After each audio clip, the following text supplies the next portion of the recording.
Graça, paz e misericórdia da parte de nosso Senhor Jesus Cristo. Bem-vindo a você que nos acompanha aqui neste canal para mais uma Escola Bíblica Dominical, onde estaremos comentando a lição de número 3 deste quarto trimestre, Missões Transculturais no Antigo Testamento.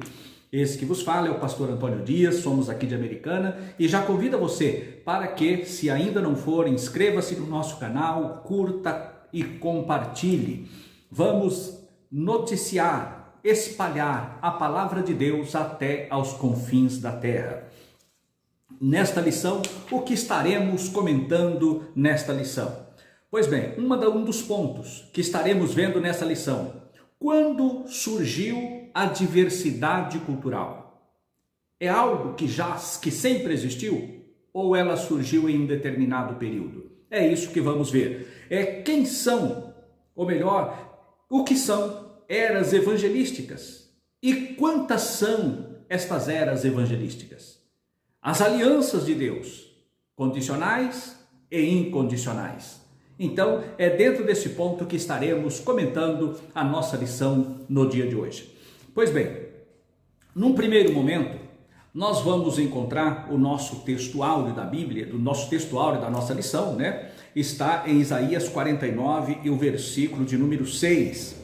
Disse mais: pouco é que sejas o meu servo, para restaurares as tribos de Jacó e tornares a trazer os guardados de Israel.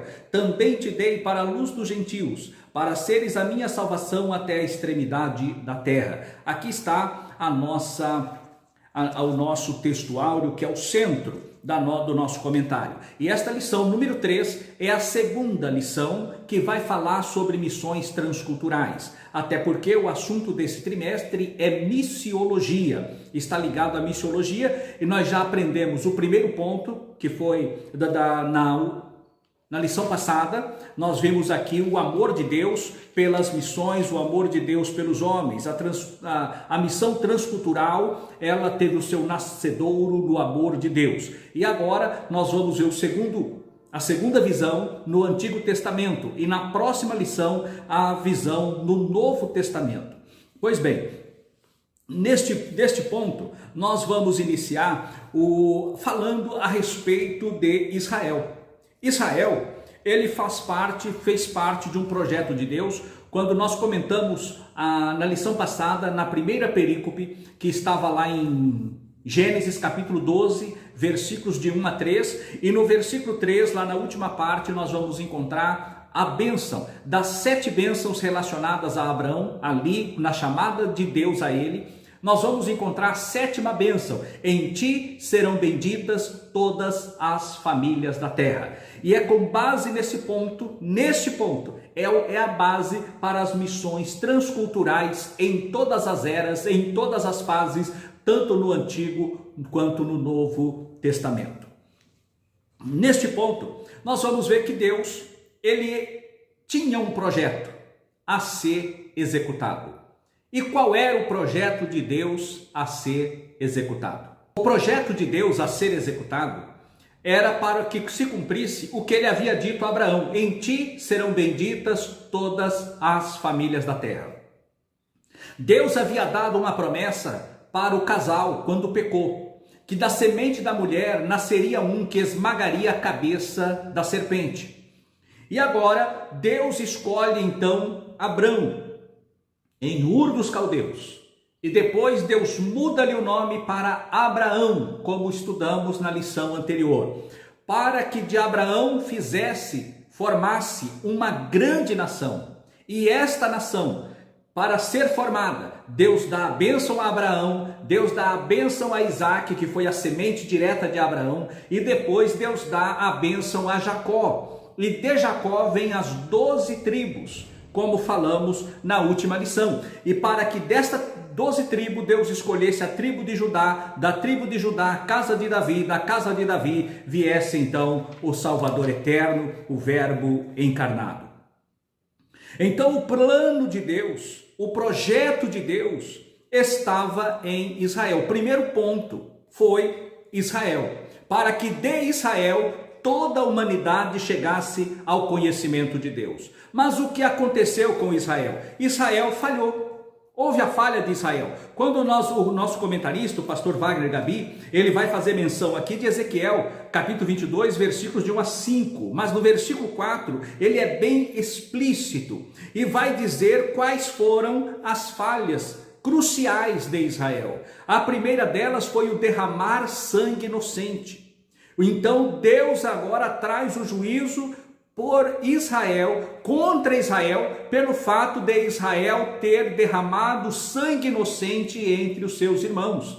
E essa tendência de derramar sangue inocente, de ferir o inocente, já veio desde as 12 tribos, quando os irmãos de José tentaram matá-lo. Depois nós vamos ver que sempre houve uma perseguição à casa paterna, a casa escolhida, aquilo que Deus escolheu para ser o Salvador. Primeiramente Saul tentando matar a Davi, depois nós vamos ver adiante Atalia tentando matar toda a geração messiânica, e por aí vai, nós vamos ver vários eventos onde Israel ele começa a derramar sangue inocente, a nação de Israel como um todo, a derramar o sangue inocente entre os seus irmãos. E por fim, na época do cativeiro babilônico, nós vamos ver Jeremias falando com Zedequias, para que ele soltasse, para que ele desse liberdade aos seus irmãos e não mantesse os seus irmãos escravizados. No entanto, ele se rebela, não aceita o conselho do profeta e mantém o crime institucionalizado contra os seus próprios irmãos. E Deus cobra isso de Israel, contribuiu para a sua rejeição. Mas o mais grave, além desse ponto ser grave, o ponto gravíssimo foi o fato de Israel rebelar-se contra Deus. A nação escolhida por Deus se rebela contra esse Deus soberano e começa então a fazer adorações a ídolos, começa a construir ídolos e desviar a sua adoração, servir aos Baalins, servir então aos deuses pagãos. É o que Deus ele vai mostrar para Ezequiel quando ele estava lá junto ao rio Quebar, lá em Babilônia. Deus os apanha pelos cabelos e transporta para Jerusalém e mostra as 4 grandes abominações que estavam acontecendo ali no templo. No capítulo 8 do profeta Ezequiel, nós veremos essas 4 grandes abominações que estavam acontecendo dentro do templo. E isso foi peça-chave, foi momento determinante para que Deus rejeitasse Israel de uma vez por todas. Nós vamos encontrar no capítulo 8 de Ezequiel, no versículo 2, ele diz que ele foi levado aos céus, ele foi ali, o Senhor, ele tem uma visão de Deus e ele é transportado para Jerusalém. E no versículo 5 do mesmo capítulo 8, ele disse-me, que ele olha assim, ele disse-me: filho do homem, levanta agora os teus olhos para o caminho do norte. E levantei os meus olhos para o caminho do norte, e eis que ao norte da porta do altar estava esta imagem de ciúmes na entrada, a imagem dos ciúmes. Nós vamos ver no versículo 10 outra visão de répteis e de animais abomináveis que eram adorados. Depois nós vamos no versículo 14, nós vamos ver ali que a entrada da porta, ele via as mulheres chorando por Tamuz.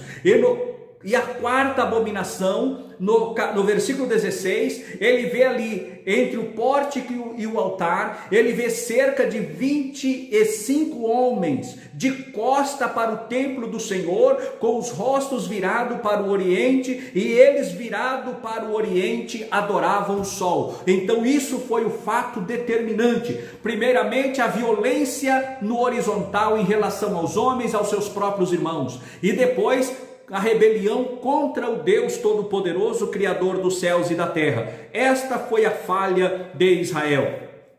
Mas se Israel foi o escolhido, se Israel falhou, então qual foi o benefício que Israel contribuiu para a raça humana, para a salvação de todos os homens? Nós vamos ver que foi a revelação da palavra. Deus deu a revelação da palavra para Israel, Deus deu a revelação dos concertos, Deus fez alianças incondicionais com Israel, e Israel preservou a escrita da palavra de Deus, que foi guardada, e nós hoje temos acesso ao Antigo Testamento, porque o povo de Israel, Deus sempre teve um remanescente fiel e eles guardaram a palavra, preservaram a palavra, e hoje a palavra está em nosso meio e nós podemos dela fazer uso e fazer ministrações, ensinamentos e compreender a grandeza e o projeto de Deus através da palavra que Deus a Israel, em primeira mão, Deus revelou. Aí nós vamos nessa sequência para o segundo ponto da nossa lição, que vai falar do amor de Deus. E neste amor de Deus, nós vamos ver que Deus sempre teve uma preocupação, não foi exclusiva com Israel, mas também com todas as nações. Deus, a preocupação do Senhor foi trazer a salvação a todos os homens. Em Isaías, no capítulo 40 até o capítulo 55, é um demonstrativo do amor de Deus e da preocupação de Deus para com todas as nações. Claro, nelas embutido a nação de Israel, um tratamento diferenciado para com Israel. Aí nós vamos ver lá no Antigo Testamento que Deus, ele trabalha também na questão, não era exclusivo para Israel. A salvação de Deus foi abrangente. Deus alcançou a todos. Por exemplo, nós vamos ver o caso de Elias.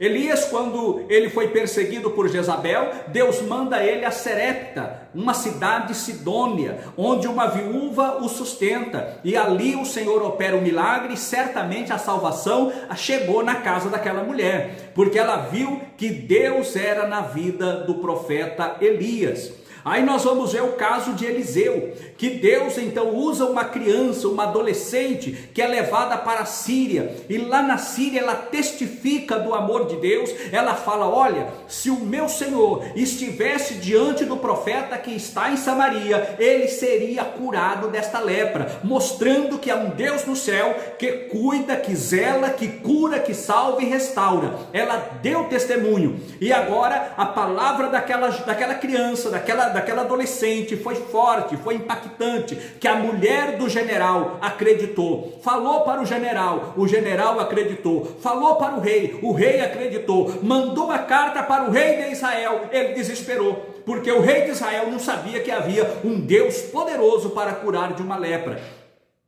E agora Eliseu fala para ele: manda vir a mim e saberás que há profeta em Israel. O homem vai até Eliseu. Eliseu então opera aquele milagre, ele é curado da lepra depois de mergulhar por 7 vezes no Jordão. Ele volta, leva uma carga de terra para a sua terra e diz ainda: olha, perdoe o meu Senhor quando tiver que me curvar na casa de Rimom, onde o meu Senhor tem que se curvar, e ele apoia-se em mim. Quando eu ali me curvar, nisto perdoe, porque diante do Deus de Israel eu estarei me curvando. Ali nós vemos o que? Missões transculturais no Antigo Testamento, tanto na vida de Elias quanto na vida de Eliseu, ou mais precisamente daquela criança, daquela adolescente que levou a mensagem e testificou do Deus de Israel. Foi somente isso? Não. O profeta Jonas, nós vemos que Jonas, Deus manda ele ir entregar uma mensagem lá em Nínive, dizendo que Nínive em 40 dias, no hebraico são apenas 5 palavras a mensagem, que Nínive seria subvertida, seria destruída em um espaço de 40 dias. Naquelas 5 palavras que foram no hebraico, no original, 5 palavras que Jonas entregou. Jonas queria ver a destruição da cidade, mas o que aconteceu? Os ninivitas se arrependeram. Os ninivitas se arrependeram, e quando os ninivitas se arrependem, o que acontece? Deus também se arrepende, mas esse arrepender de Deus é diferente do arrepender do homem. Esse arrepender de Deus é no sentido que Deus ele usa uma linguagem humana para que nós possamos entender uma mudança de posição de Deus. Existem bênçãos que são condicionais e bênçãos incondicionais. Assim também existem juízos, condenações que está condicionada e incondicionada. Neste caso, se houvesse arrependimento, Deus certamente mudaria. O arrepender de Deus é deixar de aplicar um juízo em razão da humilhação do homem. Isso aconteceu com Acabe. Quando Elias leva a mensagem para Acabe, ele se humilha e Deus fala para Elias: não vê que Acabe ele está se humilhando? Então Deus muda a trajetória daquele juízo, daquela maldição. Deus retardou. No caso de Nínive, Deus também retardou o juízo que ele disse que faria. Apesar desse juízo ter acontecido mais tardiamente, no ano 612 a.C., aconteceu o juízo, quando Babilônia chegou e destruiu a Nínive. Mas na mensagem de Jonas, eles se arrependeram e Deus mudou o tratamento. Mas já começa essa história de Nínive quando Jonas, ele próprio se arrepende. Então Jonas, ele se arrepende quando ele foge da presença de Deus. E Deus então manda ele ir para o ventre do peixe, ele é jogado ao mar, vai para o ventre do peixe e lá no ventre ele passa 3 dias e 3 noites. E ele vai dizer: das profundezas do inferno eu clamei ao Senhor e ele me ouviu. E o peixe vomitou a Jonas na praia. E então ele adora a Deus, ele faz um acerto com Deus, ele faz um pacto com Deus. E então ele vai a Nínive e prega então a sua mensagem. Mas quando Deus então não traz o juízo, ele então fica nervoso, ele fica bravo. Ele queria o juízo, ele queria a destruição de Nínive. Mas o amor de Deus é maior do que nós pensamos ou podemos imaginar. E o amor de Deus foi tão grande que viu a humilhação dos ninivitas e reteve o seu juízo. Deus não derramou na hora, Deus retardou. Quando eles voltaram às antigas práticas, então o juízo foi despejado sobre Nínive através de Nabucodonosor, que era então general de guerra. O seu pai era o rei em Babilônia e Nabucodonosor era o seu general, e como general ele vai e destrói a Nínive. Aí nós vamos para as indagações primeiras, quando falamos sobre culturas. Porque Deus, ele não respeita a cultura. A mensagem do evangelho independe da etnia, da língua, do povo, da nação e da cultura. A palavra de Deus, ela chega. Aí nós podemos fazer a seguinte pergunta, responder as questões, os quesitos que fizemos no início. O que é uma cultura? Nós já explicamos aqui na primeira lição o que é cultura. Então, que tem a ver com costume, tem a ver com a língua, tem a ver com a prática da vida social de um povo, de uma nação, de uma tribo, de uma etnia. Assim, a cultura era a mesma até o dilúvio. Todos falavam a mesma língua e possuíam a mesma cultura. Veio o dilúvio, destruiu, ficou a família de Noé e continuou a mesma língua, continuou os mesmos costumes, a mesma cultura. Isso foi até Babel. Em Babel, Deus confunde as línguas e então o homem se espalha pela terra. A partir de Babel, houve então a diversidade de línguas, diversidade de nações, diversidade de costumes, diversidade de culturas. As culturas foram diversificadas em Babel. Cada um seguiu para uma região e naquela região, segundo o clima daquela região, as pessoas foram se adaptando e formou seu contexto cultural dentro daquele ambiente. Então a cultura, ela começa a partir de Babel. Então aí começa. E nós fizemos também uma colocação, uma vez que o assunto é missiologia, quais são as eras evangelísticas? As eras evangelísticas. Quantas eras existem?